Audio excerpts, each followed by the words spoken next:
and ill treatment of black teachers. This time at the Waterfall campus, the claims unravelled after one teacher suddenly resigned and parents demanded answers.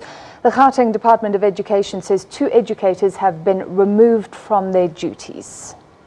We actually look at it going forward. This is a recording from one of the parents at Curro Waterfall. It was recorded during a parents' meeting with the school. Our kids are still not stable in that class. They're still not like warming up. I mean, stability for me is number 1 for our kids. He opted not to speak to the SABC on camera, fearing victimization of his child who attends the Midrand-based school. If you're trying to enforce it. A former teacher who resigned in May says black and white teachers had separate staff rooms. She says segregation is a norm at the school. We had a teacher assistant a staff room and we had teachers' staff room. So each staff room had their own bathrooms. But most of the time you would find a separate group sitting in a certain staff room and another group sitting in a certain staff room, you know.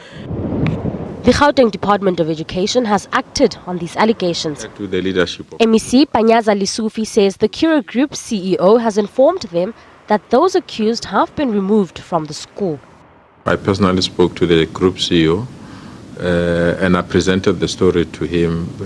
He flatly denied it, but because we have this relationship with them, he said it must not be just a question of rejecting it.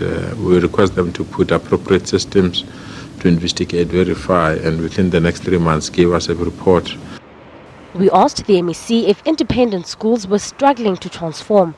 Yeah, they are. It's a reality because it's remember, there are people that leave public schools purely because they don't want transformation. And sometimes they find solace in some of these independent or private schools, especially those that are not funded by the state.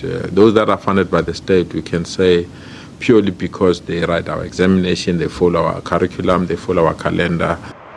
This is not the first time that Curro is in hot water over allegations of racism. In 2015, Curro Rodiplat was found guilty of racism after it was discovered that 2 buses were used to transport black and white pupils separately from a school trip. Several attempts were made to get Curro on camera with no success. Lopang Alamu, SABC News, Johannesburg.